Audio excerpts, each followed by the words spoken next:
如果 BNO 由5+1變成10+1嘅話，喺英國生活緊嘅你又點睇呢一件事呢？ Nearly 1 million people came to Britain in the year ending June 2023. 傳聞話 BNO 有機會變成10+1，成為最近嘅熱話。有在英港人發起網上請願，至今已經超過10萬人簽名啦，希望英國政府作出回應。如果一家4口移民英國，淨係保健費同 visa 都要接近20萬港幣，仲未計機票、搬運費、初期生活開支啊！甚至有啲人放棄咗高薪厚職，決心嚟英國重新開始。可能好多人嘅人生部署都要作出改變。And migrants having to spend 10 years in the UK before being eligible for citizenship. 呢一刻喺英國生活緊嘅你，又過成點呢？香港方便啲，呢度就比較困難。會唔會因為呢一個傳聞改變咗你嘅計劃呢？會有一定程度嘅擔憂嘅。移咗民過嚟嘅人，又係咪即刻諗住走呢？得嘅話咪得咯，唔得嘅咪當一個體驗咯。5年又係咪真係咁重要呢？大啲，今集我哋就喺英國訪問。Sorry. This episode, let's interview a couple of Hong Kongers based in the UK. 呢一個真係信好多咯。我可唔可以要求之後成條片都講英文啊？求下你啊！我唔要講中文啦，拜拜。我哋呢家咧就係呢一個 London Colindale， 就係被視為一個小香港。其實英國咧已經變成好多個小香港啦，又有 Solihull 啦，又有 New Malden 啦，又有 Colindale 啦。之前喺網上邊咧就見到好多人話，哦，如果 BNO 由5+1變成10+1嘅話，可能會回流翻香港或者去其他國家發展。咁我今日就想嚟睇下係咪真嘅，但係我唔會去嗰邊㗎，我唔會去嗰邊㗎。喂啊，嗰邊？好驚啊！我唔知呢度多唔多香港人住，但係我知道呢度好多白鴿喺度住啊！救命啊！救命啊！根據資料顯示，自從2021年1月英國政府推出 BNO 簽證計劃以嚟，已經有超過14萬嘅香港人用 BNO 嘅身份成功移民嚟英國。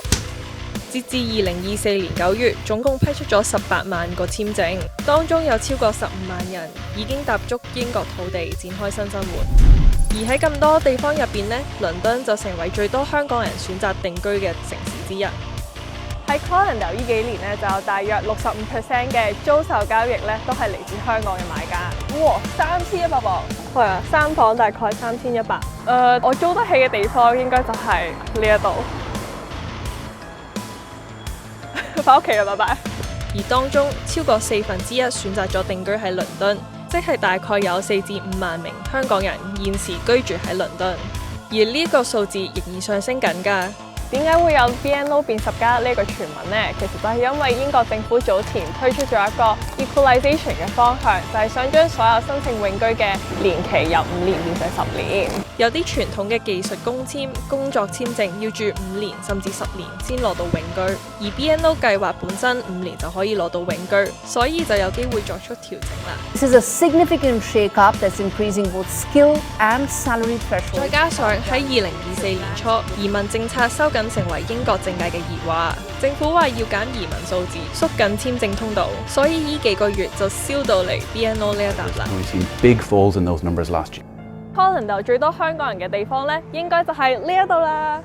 你睇佢個名，唔好以為係揼骨啊 ！No no no， 其實係食嘢嘅地方嚟㗎。我依家咧都有啲肚餓，等我入去睇下有咩嘢食先。哇！呢個超大個，你睇我份量。如果想買包咧，就可以喺呢一度拍得 BBO， 我哋梗係食越南嘢㗎啦。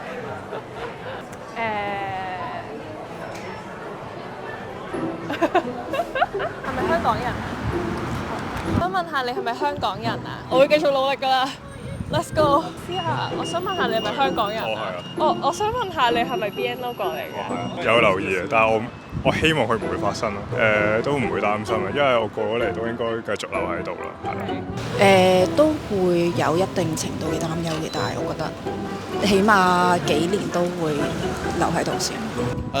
我冇諗過返香港，因為我覺得喺呢個國家發展係 obviously 仲有好處啊，同埋obviously 我而家身處咗喺呢度咁耐，中文可能有困難。我覺得唔應該有追溯期咯，即係如果你話個 scheme 係 for 啲未過嚟英國嘅人就 OK 咯。依家訪問咗啲年輕人咧，睇落佢哋就應該唔會走嘅。我哋依家咧就去揾一啲夫婦有小朋友嘅，睇下佢哋點諗先。好，唔該晒你啊 ，thank you。我哋係 BBO，係 BBO，係啊。老細好似消失咗好耐。全家過嚟嘅我哋，因為依家英國政府未公布嘅，咁我覺得等佢公布嗰陣時，再睇個政策咯，冷靜面對咯。冇嘅，主要湊住小朋友，所以小朋友嘅前途都可能最大嘅擔心。但係都擔心唔嚟，因為控制唔到，都係繼續留喺度。但係都畢竟都嚟咗呢度咯，咁佢如果假設真係要變，即係我哋都係小市民都係控制唔到嘅，咁再作打算咯。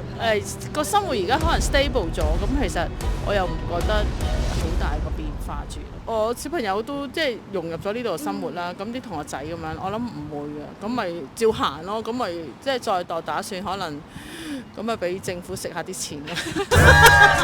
香港嘅年輕人最緊要係有啲咩呢？咁就梗係日本㗎啦。咦？呢度有間日本 convenience store， 攞入去睇下先。最近咧，馬莎咧就出咗呢一個 strawberry sandwich 啦，呢一啲先係正宗㗎嘛。你睇下啲麵包幾軟爽，就仲有啲壽司啦、魚生啦、飯團啦，有我最中意嘅明太子飯團，同埋有魚生飯咯，好似好好味咁啊！Yes，this one。係，thank you。subscribe 咗，耶！真啊嘛，哦，謝謝你啊，唔該晒，多謝晒 ，thank you。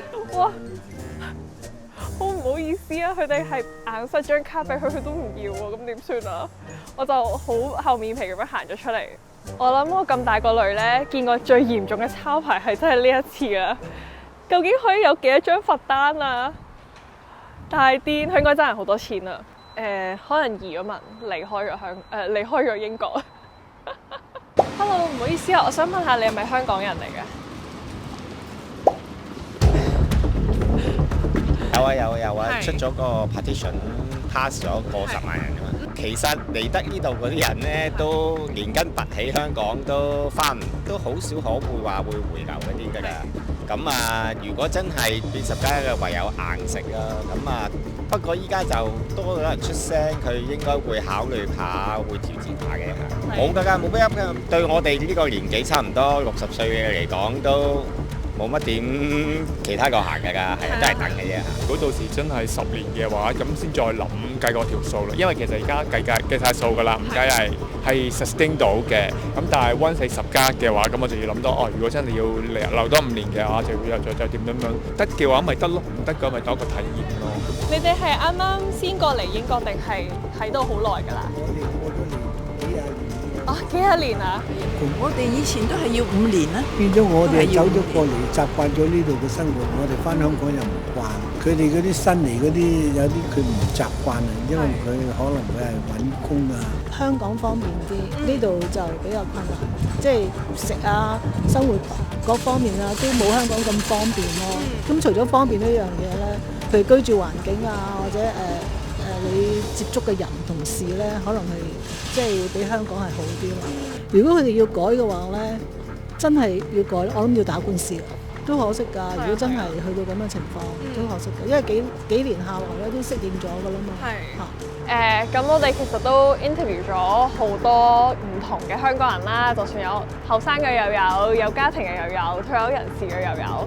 咁我個感受就係覺得好似大家都即係擔心就一定有少少嘅，咁但係都因為未正式 confirm 晒所有嘢，咁而家都係等緊睇下政府年尾再公布啲乜嘢先，再睇下未來嗰一步點樣行咯。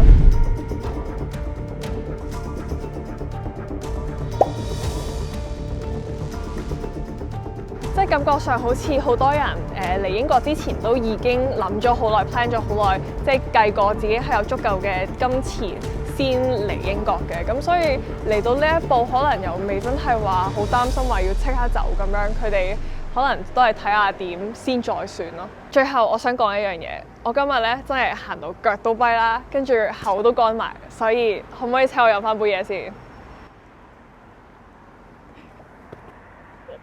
？Yeah, let's go.